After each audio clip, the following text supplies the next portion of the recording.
Tank bund వద్ద ఉన్న Prasad IMAX Telangana north east connect techno cultural fest ఘనంగా నిర్వహించారు. ఈ కార్యక్రమానికి విద్యార్థులు, సినీ ప్రముఖులు, వివిధ ప్రాంతాల నుండి వచ్చిన సాంస్కృతిక ప్రతినిధులు హాజరయ్యారు. ఈ వేడుకకు ముఖ్య అతిథులుగా తెలంగాణ గవర్నర్ జిష్ణుదేవ్ వర్మ, మంత్రి కోమటిరెడ్డి వెంకటరెడ్డి, ఫిలిం ప్రొడ్యూసర్ దిల్ రాజు తదితరులు పాల్గొన్నారు.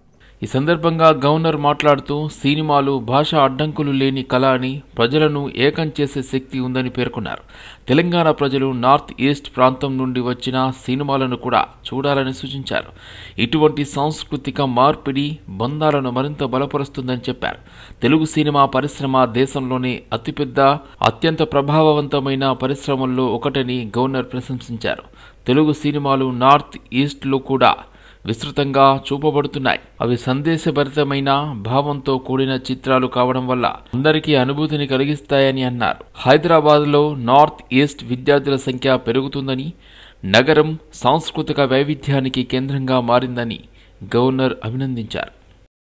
It's a rare opportunity that filmmakers have come together from Northeast to screen their film in Telangana, and I have asked the delegates from Northeast also to watch the Telugu movies of a different genre. Of course, they watch the commercial movies on their phones and all that, but they should watch this Telugu movies made of a different genre, because in this sharing there will be sharing of knowledge and sharing of expertise, sharing of techniques of filmmaking will go a long way. As I said, this festival is to unravel many aspects of knowledge. It is not a festival for festival's sake. Yesterday I was saying also, we'll go back with good memories, and along with those memories we'll take few deep thoughts.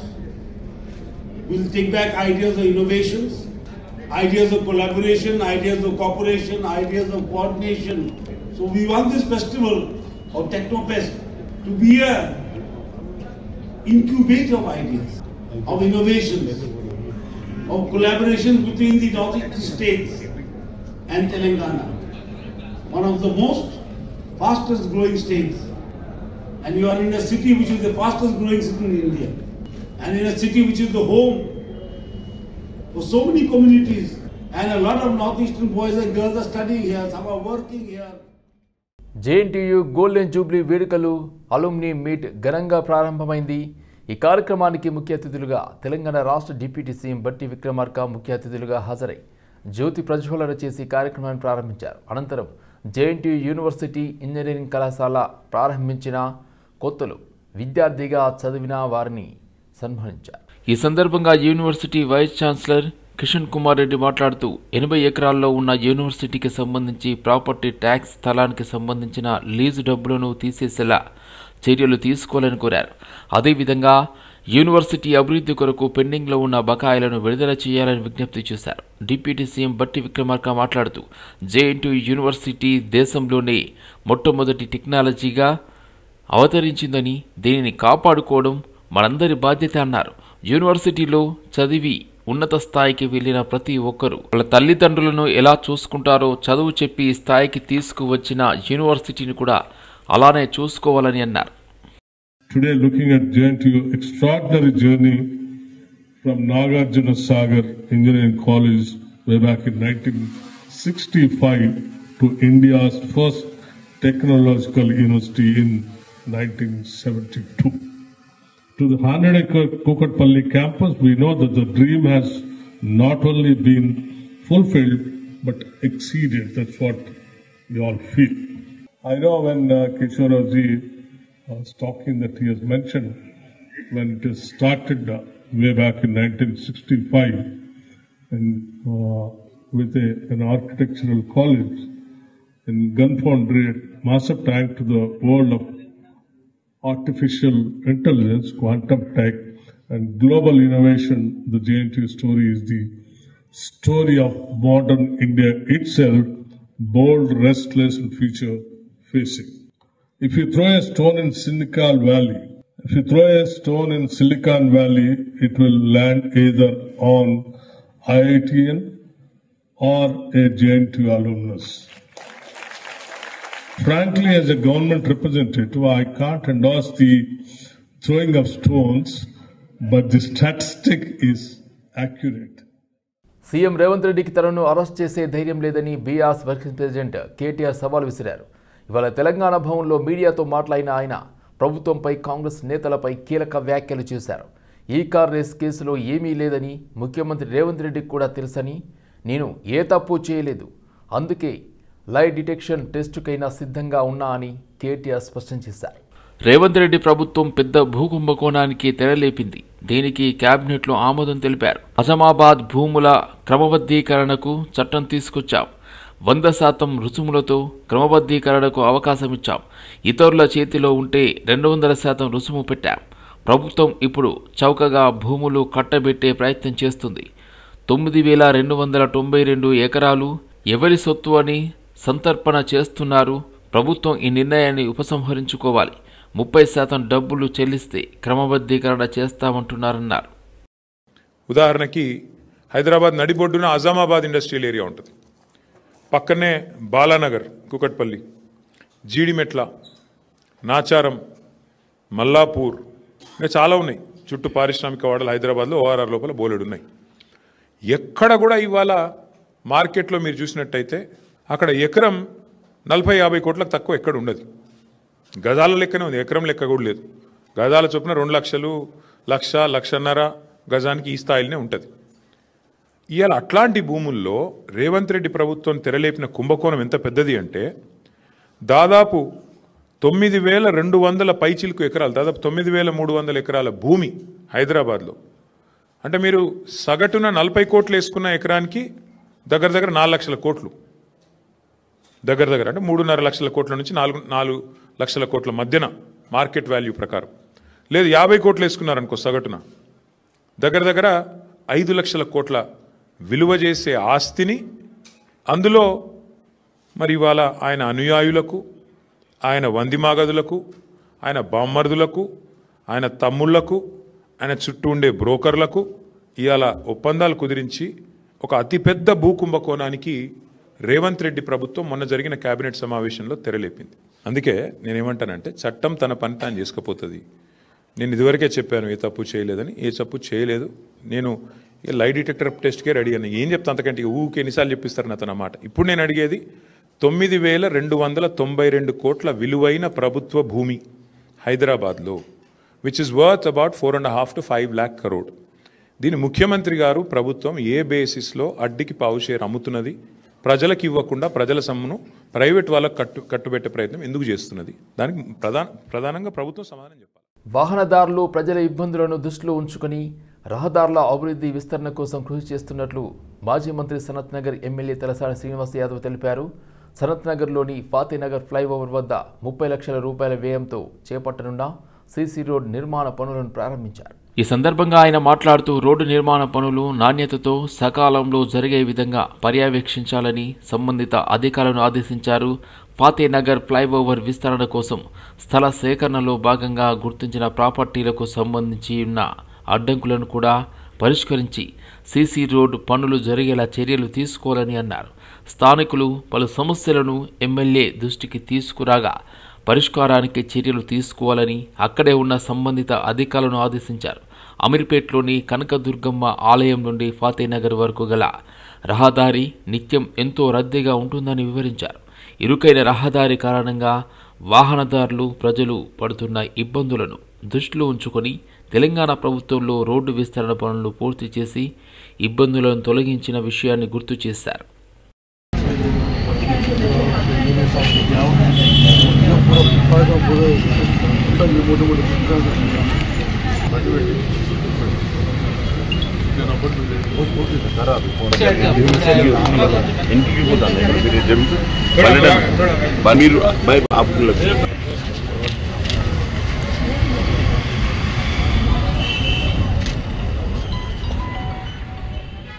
Hyderabad Uppal police station పరిధిలో ఒక jewellery shop ముందు తన కొడుకు చావుకు కారణం shop యజమాని, అతని కుటుంబ సభ్యులు కారణమని షాప్ ముందు తల్లిదండ్రులు ధర్నా చేపట్టారు. ఈ సంవత్సరం సెప్టెంబర్ 21వ తేదీ ములుగు జిల్లా కొంగల సమీపంలో గల జలపాతంలో పడి వెంకట నాగసాయిమూర్తి అనే 18 సంవత్సరాల యువకుడు కొంగల జలపాతంలో పడి చనిపోయాడు.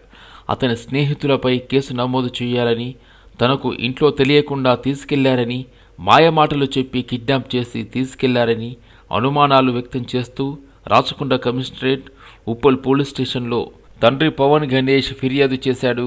2 నెలలు గడుస్తున్నా ఎలాంటి చర్యలు తీసుకోలేదని సీఎం ఆఫీస్, రాష్ట్ర డీజీపీ, మానవ హక్కుల కమిషన్లకు ఫిర్యాదు చేసిన ఫలితం లేదని ఈరోజు ఉదయం కుటుంబ సభ్యులతో కలిసి తన కొడుకు మృతికి కారణమైన వారిని శిక్షించాలని రామంతపూర్లోని పూజా జ్యువెలరీ ముందు ఆందోళనకు దిగారు. తిరిగి నేను వాళ్ళకి వెళ్ళాను, కంప్లైంట్ ఇచ్చాను, ఎస్పీ ఆఫీస్లో కంప్లైంట్ ఇచ్చాను, ఆయన ఏఎస్పీ గారికి ఫార్వర్డ్ చేశాను, ఏఎస్పీ గారికి ఇచ్చాను. ఆయన మా దగ్గర 30 నిమిషాలు మేము చెప్పిందని మేము చెప్పాం. మాకు ఇవన్నీ అనుమానాలు ఉన్నాయండి. మా అబ్బాయి ఫోన్ వాళ్ళ దగ్గర 8 గంటలు ఉంది. మా అబ్బాయి చనిపోయిన తర్వాత కూడా దాంట్లో అన్ని వీడియోలు, ఫోటోలు అన్ని డిలీట్ చేసి ఉంటారు, ఎవ్రీథింగ్ అని చెప్పాం. మేము రిట్రీవ్ చేస్తామని చెప్పారు. 52 రోజులు పోలీస్ స్టేషన్లో ఫోన్ పెట్టుకున్నారు. ఫోన్ పెట్టుకొని కూడా ఒక్క ఫోటో కానీ ఒక్క వీడియో కానీ రిట్రీవ్ చేయలేదు. చేయకుండా కేసు మాకేం అనుమానం లేదు, వాళ్ళు వచ్చిరు, మునిగిండు, చనిపోయిండు అని రాసి క్లోజ్ చేసేసారు. మేము అదే నా ఫోన్ 52 రోజుల తర్వాత నేను తెచ్చుకొని ఒక వారం రోజుల్లో నేను రిట్రీవ్ చేస్తే దాంట్లో ఎన్నో డిలీటెడ్ ఫొటోస్, ఎన్నో డిలీటెడ్ వీడియోస్, ఎన్నో డిలీటెడ్ మెసేజ్ కనపడ్డాయి. ఎందుకు మరి పోలీసు వాళ్ళు రిట్రీవ్ చేసి ఉంటే వాళ్ళకి అనుమానం వచ్చేది.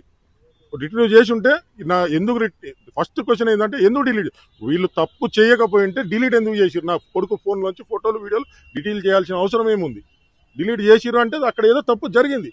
అది ఆ పోలీస్ ఆయన రిట్రీవ్ చేసి ఉండుంటే 100% ఆయనకు అనుమానం వచ్చేది. రిట్రీవ్ ఎందుకు చేయలేదు? ఎందుకు మేము కంప్లైంట్ ఇచ్చాము, అయినా కూడా పట్టించుకోలేదు. నాకు వాళ్ళు వచ్చి రోడ్డు మీద బెదిరించారు. ఒకరోజు ఒక ప్లేస్లో నేను ఆఫీస్కి వెళ్తుంటే మా అన్న షాప్కి వచ్చి ఊకనే గోల చేస్తున్నావంట, ఇంకోసారి గోల చేస్తే నేను నీ సంగతి ఏందో చూసుకుంటాం, నీ ఫ్యామిలీ సంగతి ఏదో చూసుకుంటాం, నీ కొడుకు రోజు కాలేజీకి పోయి వస్తుంటాడు, మేము చూసుకుంటాం అని చెప్తే 42 సంవత్సరాలు మా ఇల్లు కట్టి 42 సంవత్సరాల్లో మా ఇంటికి సీసీ కెమెరా పెట్టలేదు.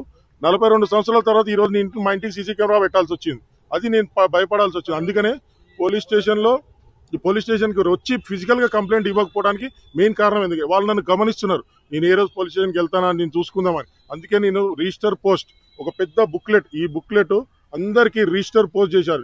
ప్రజాభవన్కి, డీజీపీ ఆఫీస్కి, రాచకొండ కమిషనర్కి, ఉప్పల్ పిఎస్కి, ములుగు ఎస్పీకి, వాజేడ్ ఏఎస్పీకి, అందరికీ ఎవ్రీథింగ్, సీతక్క గారికి అందరికీ చేశాను. కానీ ఎవ్వరు నాకు రెస్పాన్స్ రాలేదు, నాకు ఎవరి దగ్గర నుంచి. ఈరోజు నేను ధర్నాకు దిగాను. ప్రముఖ సామాజికవేత్త మణిదీప్ జన్మదిన వేడుకలు సోమాజిగూడ కత్రియా హోటల్లో ఘనంగా జరిగాయి. యువతరం అనేక సమస్యలతో పోరాడుతున్న నేటి భారతావనిలో ఒక దృఢ సంకల్పం, యువత మార్పు కోసం మణిదీప్ అతి పిన్న వయస్సులోనే ట్రస్ట్ను ఏర్పాటు చేసి సామాజిక సేవకు పూనుకున్నారని తెలిపారు.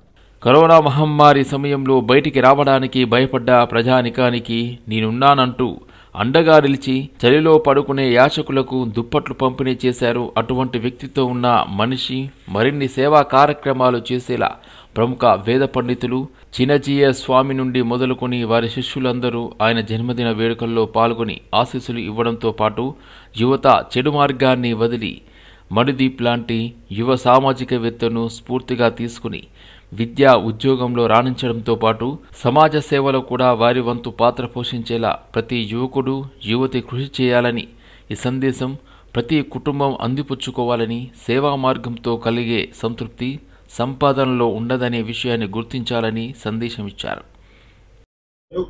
మణిదీప్ చారిటబుల్ ట్రస్ట్ 7 సంవత్సరాలు పూర్తయిన సందర్భంగా చిరంజీవి మణిదీప్ గారు ఒక చక్కటి కార్యక్రమాన్ని ఇక్కడ ఏర్పాటు చేయడం జరిగింది. మనిషిగా భగవంతుడు మనకిచ్చిన జీవితాన్ని చక్కగా సమాజ సేవలో ఆధ్యాత్మికంగాను సామాజికంగాను గడపగలగడమే మనం భగవంతుడికి కృతజ్ఞత చూపించడం అవుతుంది అని, అదే మార్గాన్ని తాను అనుసరిస్తూ సమాజంలో ఎన్నో రకాల చారిటీస్ని చేస్తున్నారు. వారికి మేము మంగళాశాసనం చేస్తున్నాం. వారిని చక్కగా ప్రోత్సహించడానికి, ఆశీర్వదించడానికి వచ్చిన వాళ్ళందరికీ కూడా భగవంతుడి సుఖ సంతోషాలని, సంపదల్ని ఇవ్వాలి అని కోరుకుంటున్నాం. జనరల్గా మనం ఏదైతే సంపాదిస్తామో, ఏ సమాజంలో మనం ఉంటున్నామో, ఏ సమాజం ద్వారా మనం సంపాదించుకుంటామో దాన్ని మళ్ళీ సమాజానికి తిరిగించేటటువంటి ఆలోచన మన భారతదేశంలో ఎక్కువ ఉంది. ఎక్కడ బయట కన్నా ఎక్కువ ఇక్కడే ఉంటుంది ఎక్కువ. ఇది మన అనాథగా వచ్చేటువంటి ఆలోచన. ఆ రోజు గురుకులాల్లో కానివ్వండి, ఆ రోజు అదే సిస్టమ్ ఈరోజు మనకి ఇంటికి వస్తుంది. ఇంతకుముందు మిత్రుడు కాదం సత్యం చెప్పాడు, ఏదో సనాతన ధర్మము ఓన్లీ ఒక పార్టీకే సంబంధం, లేకుంటే వృద్ధులకే సంబంధం అని తప్పదు. ఇక్కడ మన ముందు రష్యా నుంచి వచ్చినటువంటి మహిళలు భగవద్గీత పాడాలంటే సనాతన ధర్మం భారతీయుల నరనరాల్లో ఉంది, విదేశాల్లో కూడా పాకుతున్న విషయాన్ని మనం గుర్తుంచుకోవాలి.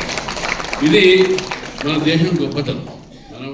బీజాపూర్ రహదారిపై ఘోర రోడ్డు ప్రమాదం జరిగింది. రంగారెడ్డి జిల్లా మొయినాబాద్ పరిధిలోని కనకమామిడి గేటు వద్ద రోడ్డు ప్రమాదం జరిగింది. 2 కార్లు ఎదురెదురుగా వచ్చి ఢీకొనడంతో ఒకరు స్పాట్లోనే చనిపోయారు. 9 మందికి తీవ్ర గాయాలయ్యాయి. వారిని 108 వాహనంలో ప్రభుత్వ ఆసుపత్రికి తరలించారు. ఈ బీజాపూర్ రహదారిపై నిరంతరం ప్రమాదాలు జరుగుతూనే ఉన్నాయి. ఈ నెలలో బస్సు ప్రమాదం మరవక ముందే నిన్న లారీ ప్రమాదం జరిగింది. రోడ్డు పనులు వేగంగా చేయాలని డిమాండ్ చేశారు. 10 మందిలో ఒకరు చనిపోయారు. 2కే సీరియస్గా ఉంది. 7 మందికి గాయాలయ్యాయి. పూర్తి వివరాలు తెలియాల్సి ఉంది.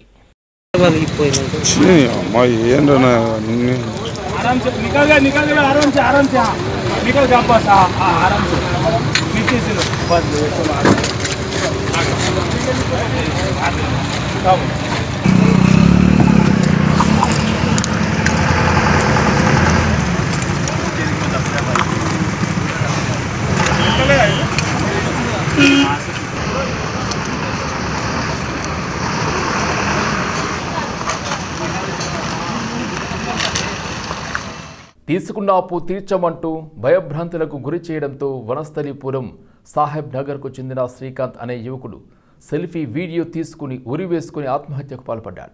సత్యనారాయణ, శేఖర్ మరియు సుబ్బారావు అనే 3 వ్యక్తులు మాకు కొమటిరెడ్డి వెంకటరెడ్డి, వేముల వీరేశం, రాజగోపాల్ రెడ్డి తెలుసు అంటూ ఫోన్లో బెదిరించి నీ ఇంటికి తాళం వేస్తాం, నీకు పెళ్లి కుదిరింది, పెళ్లి కాకుండా చేస్తామంటూ వేధింపులకు గురి చేయడంతో ఆత్మహత్య చేసుకున్నట్లు శ్రీనివాస్ తను సెల్ఫీ వీడియో తీసుకుని ఉరి వేసుకుని ఆత్మహత్యకు పాల్పడ్డాడు.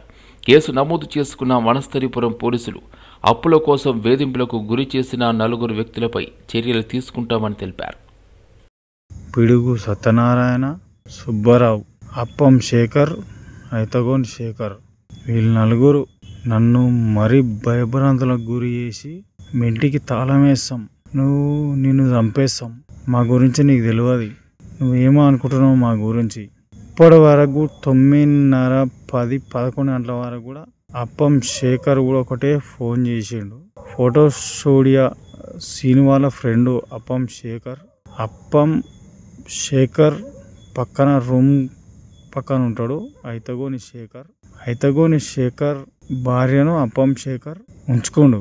అందువలన వాళ్ళని లొంగ తీసుకొని నా మీదకి భయభ్రాంతులకు గురి చేసి నీ ఇంటికి తాళం వేస్తాం, నీ పెళ్లి కాకుండా వేస్తాం, నేను చంపేస్తాం, నాకు వేముల వీరేశం తెలుసు, కోమటిరెడ్డి వెంకటరెడ్డి తెలుసు, వీళ్ళందరూ తెలుసు, నాకు ఏం బీకలేవు.